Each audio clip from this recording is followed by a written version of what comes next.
I followed my wife on Halloween to see if she was cheating on me, but my car's brakes didn't seem to work when I saw her with another man.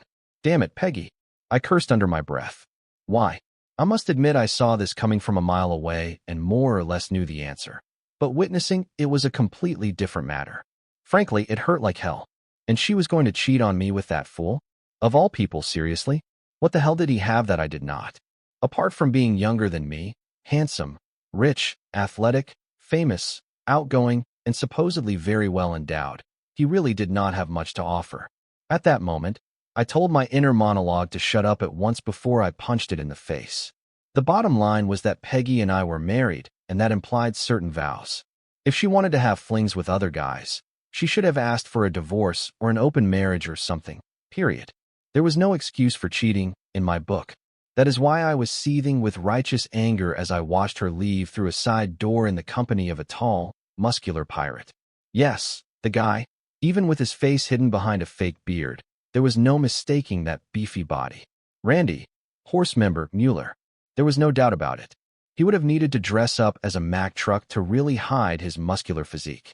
Peggy's Catwoman costume was even less of a disguise, given that she had opted for the provocative Halle Berry version. In my eyes, the least sexy incarnation of the famous villainess, but certainly the most revealing. It was little more than leather pants, a bra, and cat ears. Meow?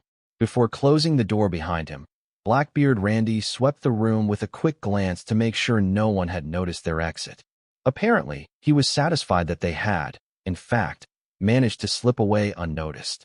Of course, he was wrong, but you could hardly blame him. After all, he would be watching for Ben Buford instead of a deadly ninja dressed in black. Besides, Peggy had probably told him that her beloved husband was out of town on business this Halloween. Obviously, she was also wrong. As soon as the door closed, I sprang into action and set off to follow the nefarious couple, except the damn door was locked. Damn it, they were getting away. My sinister ninja skills, thwarted by a $20 lock. How embarrassing was that? Well, if you cannot go through it, you just have to go around. So I started to make my way through the building towards the main door, which turned out to be easier said than done with the main area filling up beyond capacity with happy, intoxicated people in colorful costumes, dancing to the rhythm of Monster Mash. I barely managed to get halfway across the room before my progress was halted when something red and green and smelling like an exploded brewery grabbed me and pulled me into a hug. "Who are you and why are we not busy making out?" slurred a drunken Poison Ivy, whose secret identity was the local real estate agent, Marcy. Not only no, but hell no. I am death incarnate. And because I am married, I growled in my best Christian Bale voice and broke free from her embrace. "Ben," she exclaimed, surprised. "Ben Buford. But Peggy is here with oh, damn it. I am so sorry. I should not have said I was never here." "Marcy," I said, looking her straight in the eye with my most intense ninja gaze. "You have not seen me." "Please, right? Okay, whatever you say." "But, Ben, yeah, if Randy does not kill you or maim you too seriously, would you like to, go out later? I am not wearing anything under this." I turned around quickly and melted back into the crowd in the style of the Shadow Warrior. No, I was not running away. A ninja is totally fearless and never runs away. It just so happened that I was heading in that direction in a hurry. No, seriously.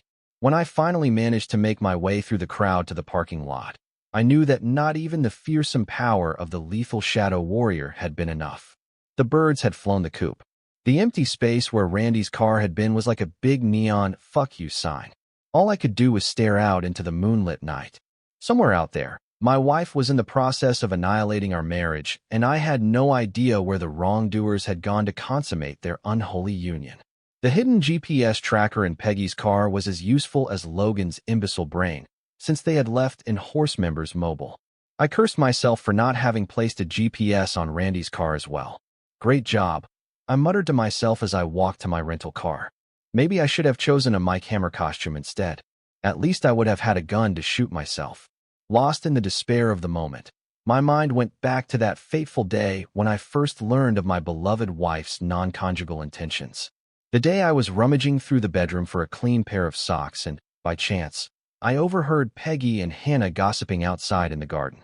"You would not believe the size of his thing, P," said Hannah, excitedly. And he can last for hours too. I am telling you, it was something out of this world. They both laughed loudly like a pair of idiots. I was about to stick my head out the window and announce my presence with a loud boo. But what Peggy said next left me frozen. You know, she sighed, I could really use a good romp like that. Everything you are telling me sounds wonderful, but you have been. Do not you two do it. Of course we have sex, just not the mind-blowing kind of sex you are describing. I mean, we have been married for 20 years, for God's sake. It is natural for some of the passion to fade over time. I love him deeply, and I could not imagine a better husband. But, just once, I would like to have an affair. That is the solution, blurted out Hannah. You need to have an affair, P. Not in my wildest dreams. Jesus Christ, Hannah. You know how jealous Ben gets. He would divorce me on the spot, at the very least. He would possibly also shoot me if he ever found out. Maybe, replied Hannah. But who says he will? You will just have to make sure he does not, right? Peggy did not answer for a few seconds, and I was holding out hope. But then, the damn Hannah played her ace. Randy likes you, Peg. He asked me about you a couple of times. Really? Said Peggy, in a voice that was a little too eager. Really? He noticed you at the fair and asked me about you. Say the word, and I will introduce you. Come on. P. Life is short, live a little. That was all I heard because, right at that moment, 2 more of her friends arrived and, apparently, they were not in on the madness.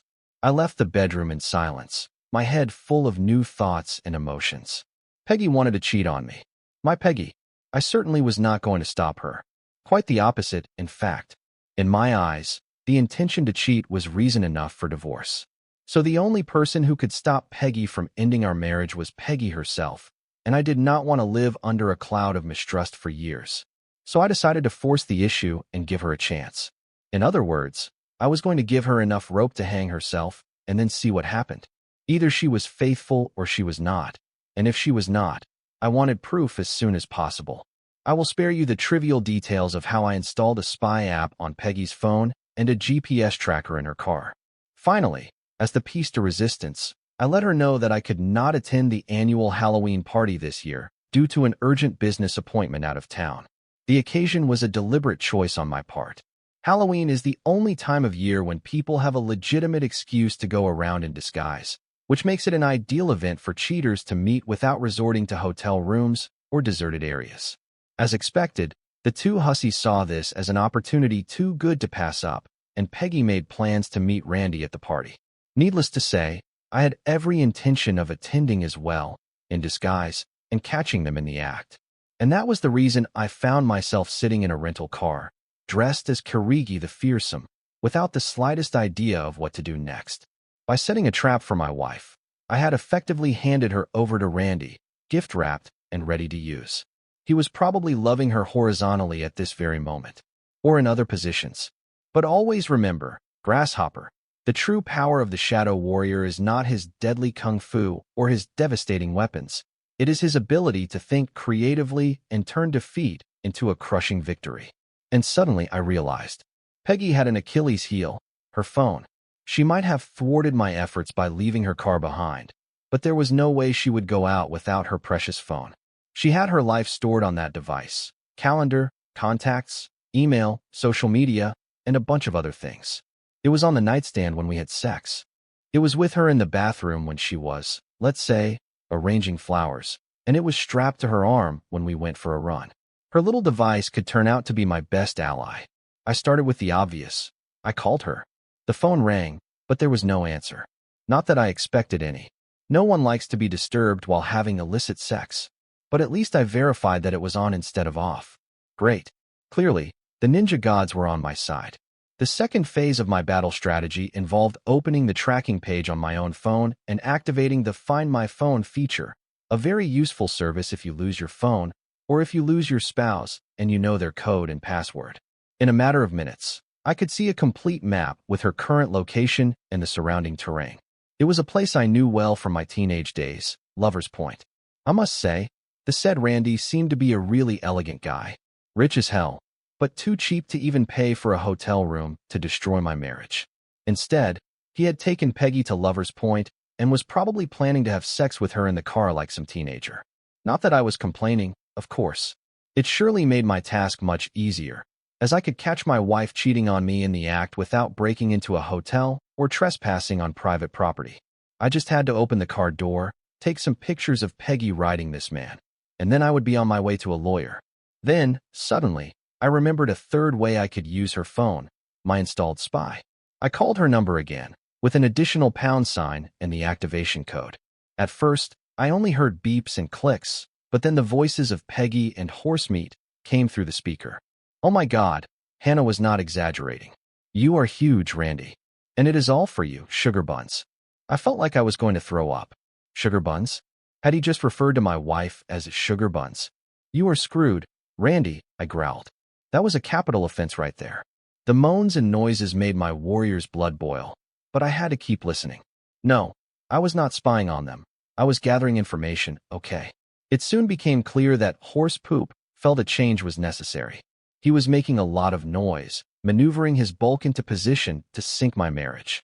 But, to my surprise, Peggy started to sound as if she were having second thoughts. I do not think I can do this, she said in a trembling voice. I really cannot. My mood lifted slightly. Could she be regretting her infidelity?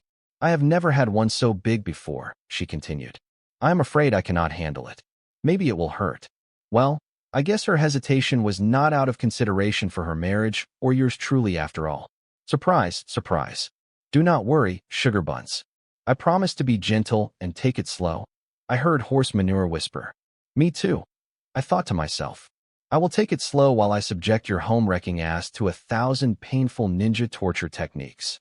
The next moment, my train of thought derailed when Peggy screamed loud enough to almost blow out the speaker. And so my marriage died. Not with the bang of a judge's gavel, but with a flurry of shouts of homage to the almighty Lord and friends. Amen. Shit. Are you okay, Sugar Buns? Growled Randy. Do you want me to stop? Do not you dare. Do not you dare. I could perceive from the slapping noises that Horse Breath had completely forgotten about gentle and slow and was going at it full throttle. And Peggy, clearly, was loving every second of it. For the next 15 minutes, I witnessed the soundtrack of Peggy Buford's purification, with more nonsensical screams than I had heard in our entire marriage. Surprisingly, they were still going at it when I finally spotted their car about 30 meters ahead. Did I mention that Peggy and I were more than over? Apparently, so was Horseface, because I heard him start to beg. In all the years we had been married, she had never done that for me, not once. Yet, here she was, practically begging horse ass. Damn it. Everyone has a limit, and I guess I had finally reached mine. I completely lost any semblance of my ninja coolness and floored the accelerator. My rental car was not very powerful, so the speed was barely over 15 kilometers per hour when I hit Horse's car, but judging by the screams, I definitely took the lovebirds by surprise. As an added bonus, the impact sent their car rolling downhill until they stopped rather abruptly by a large tree about 15 meters away. I disconnected the spy app from Peggy's phone and dialed 911 instead. Operator, I would like to report an accident. Yes, I hit a parked car, and the impact sent it rolling downhill. I think there is someone inside. No, I cannot. My foot is injured. Please, send someone. Yes, you guessed it. There was nothing wrong with my foot, but there was no way I was going down that hill in the dark. Randy's ass would have to be kicked another time. I leaned back and waited for the paramedics to arrive. A few hours later, I found myself sitting in a small hospital room, locked in a staring contest with a sour-faced police officer. I really love your police costume. I complimented with false admiration. It almost looks real. Where did you get it? At Walmart. At work, smartass, he growled. And you should see the handcuffs and the cell that come with it. Keep up that attitude, and maybe you will find out. I shut up. Even a deadly and fearless shadow warrior must choose his battles wisely. Seriously, do you really expect me to believe that you had no idea your wife was having sex with her lover inside the car you just hit and pushed downhill? I put on my most sincere expression and reiterated my story. As I said, I was looking for my wife, fearing for her safety. I tracked her phone, and I guess I was too focused on looking at the map while driving. I did not see the car until it was too late. It was dark out there, and it had no lights on. And you did not know anything about the lover? He sighed. Well, of course I did, I replied with a smile. Peggy and I have an open relationship. Keeping the juices flowing after a long marriage, you know? It does not mean anything if you cannot have fun as the saying goes. I gave him a conspiratorial wink. He frowned and closed his notebook, not a laptop-like notebook, but a real, honest-to-goodness petty paper notebook. All right, Mr. Buford. That is all for now. Thank you for your cooperation and, please, do not leave town for the next few days. I may have more questions. I left the stimulating company of the law and went to the head nurse's office to inquire about the condition of my slut wife and horse breath. Initially, she was not very cooperative. I really cannot disclose information about my patients, sir. Buford. Ben Buford, at your service. I took out my license from one of my secret ninja pockets. I was in the same accident as my sister and her boyfriend. Please, I am very worried and I need some information to calm my sick mother. We are a very close-knit family, you know, and she is terribly worried. Oh, I see. So you are related to Margaret Buford? She said with a smile. Peggy, yes. Blonde, 5'4", dressed as Catwoman. How is she? Can I see her? Of course, Mr. Buford. Fortunately, your sister escaped physical injuries, but she has suffered severe emotional trauma that forced us to medicate her. She was sprayed with blood from her fiancé when he was injured, and she seems to be highly homophobic. I understand, I commented. She is also a vegetarian, by the way. The nurse sighed and took a note in her chart. I am very relieved to hear that my sister is okay. And how is Randolph? The nurse looked down. Unfortunately, Mr. Mueller was not so lucky. I am afraid he has lost his glands. His what? The outermost part of his member. The guy lost the head of his penis? I exclaimed, astonished. Yes, that seems to be the case, unfortunately. We believe that his sister was in the process of performing well, you understand, when their car hit them, which caused her to severely lacerate his penis with her teeth. The paramedics were unable to recover the missing tissue, unfortunately. Did this guy's penis head literally get bitten off? I asked in amazement. Essentially, yes. I guess you could put it that way. I was doing my best not to laugh, and the nurse misinterpreted my grimace as pain. Oh, do not despair, Mr. Buford. Your friend may no longer be able to procreate in the usual way, but that does not mean he cannot be a father. Nothing prevents a manual extraction of semen that can subsequently be clinically inseminated into his sister. Oh my God, this was too much. If I did not laugh soon, I was going to have a brain hemorrhage. I did my best to blame myself. I am sorry, nurse. It is too much. I need some fresh air. Please, excuse me. I stammered and ran for the door. No problem, Mr. Buford. I am sorry for the bad news. I heard her say emphatically as I ran down the hall. I barely made it outside and turned the corner of the building before I broke into a fit of roaring laughter. This was too good. Totally worth the $400 deductible for denting the front of my rental car. 5 minutes later, I staggered into Peggy's room, my eyes still swollen from laughing so hard. She seemed to be asleep, but when I touched her hand, she opened her eyes with a start. Oh, Ben, she cried and hugged me tightly. I am so sorry, my love. I held her tight for a while, stroking her hair. It is okay, I said softly. But what happened? I thought you were at the Halloween party tonight. Yes, I was, but I felt sick and wanted to go home, so Randy offered to take me. We had an accident on the way, at Lover's Point. Yes, Randy had to run an errand on the way, and we had to stop. I could not believe she was still keeping up the lies. How stupid did she think I was? We were married, for God's sake. She should know me better than this. I decided to play her game a little longer. It does not matter, Peg. The only important thing is that you are okay.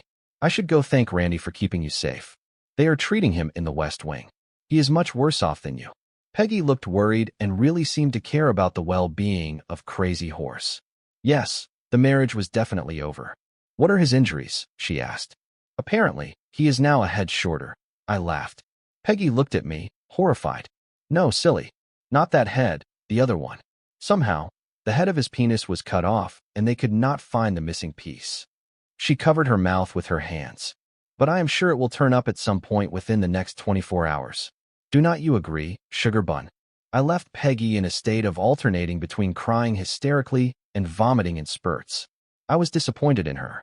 I really thought she was a devout vegetarian. On my way out, I stopped by Randy's room. He did not look very good, which lifted my spirits even more. The lower half of his body was wrapped in bandages, and he was connected to several IVs and other scary hospital things. Hey, Randy. How is the head? Mr. Buford, he said with a slight smile, what can I help you with? Let us stop beating around the bush, okay? The thing is, you screwed my wife tonight. A gentleman never tells, he said with a smile that would normally have annoyed me to no end. Listen, Randy, I get it perfectly. You were in the full heat of your hormones, and you lost your head. It could have happened to anyone. I am glad you understand, Mr. Buford, he said, somewhat bewildered. Of course I do, Randy. And I do not see any reason why this minor incident should lead us to a confrontation. Okay with me. But why do you keep mentioning the head? Oh, crap. Freudian slip? Did not they tell you? Tell me what. You remember? Apparently, Peg was in the process of doing something to you with her mouth when the accident happened, and she always had very good teeth. Are you kidding me, man? Tell me you are kidding. This is not funny. Seriously, come on, man. I am sorry, Randy. It seems you are missing a piece. But I heard you have plenty of inches to spare. No, no, no. It cannot be, he exclaimed and started scratching his bandages like a madman. With Randy apparently busy with something else, I decided to leave. I am going home, Randy. Happy Halloween to you. On my way out, I ran into the head nurse, who stared at me with a severe look. I must ask you to refrain from visiting any more patients, Mr. Buford. You seem to be a bad influence on them. Perhaps it is best if you leave the premises immediately. We have just had to restrain your sister in bed and sedate her. On a pure impulse, I grabbed her head and pulled her close to me. I love a sexy girl in a uniform, I murmured and kissed her passionately. Afterwards, she stood still, her face flushed, and looked at me with wild eyes. She seemed to be preparing to say something or to slap me, but just at that moment, Randy started screaming at the top of his lungs. I guess he finally got those bandages off. While the nurses ran towards Randy's room with a variety of syringes, I slipped silently out the main door into the cold October night. So far, I had witnessed the destruction of my marriage. I had avenged my wounded pride, and I had put an end to a bad horse. Not bad at all for a few hours of work. But the night was still young. I was still dressed in a cool ninja suit, and I still had a score to settle with Hannah for facilitating my wife. Oh yes, Halloween was not over yet. I knew Hannah would be dismayed by the loss of the virility of the now known as Pony. In the end, she was the first to taste the sweets of Randy's big man, and the one who recommended him to my wife, as if recommending a new series. That is why my ninja revenge, which moves with the wind, had to be a revenge in which I told the poor afflicted one without her knowing who the notice came from. And nothing better for this than to show her what Horse Hoof had now lost. Besides, nothing like keeping a souvenir to remember the best times. It is like when you travel to Egypt and you want to have a small pyramid, only this time, instead of a small pyramid that reminds you of the tip of the real one, now I was going to have one. But well, you get the idea. It is funny how a $50 bill can get you with someone from hospital cleaning, because in the end I was a ninja, but not one with a lot of money. So it did not cost me too much to find what my beloved soon-to-be ex-wife had thrown away when she found out where the missing piece of her lover's puzzle was. Only now I had to find a way to present it to Hannah, and, as this ninja was a bit juvenile, he had no better idea than to put it inside a paper bag and light it on her door, ringing the doorbell and running. But not in the way a teenager would, but like a real ninja in feudal Japan. It only took a few seconds, which I observed from behind some camouflaged bushes, to see how she came out and discovered her surprise, to which she responded as expected, trying to put it out with her heel. I must say that I did not find it very nice to see how she crushed that bag with the finest part of that fine shoe. But, in the end, it was her gift to do with it what she wanted.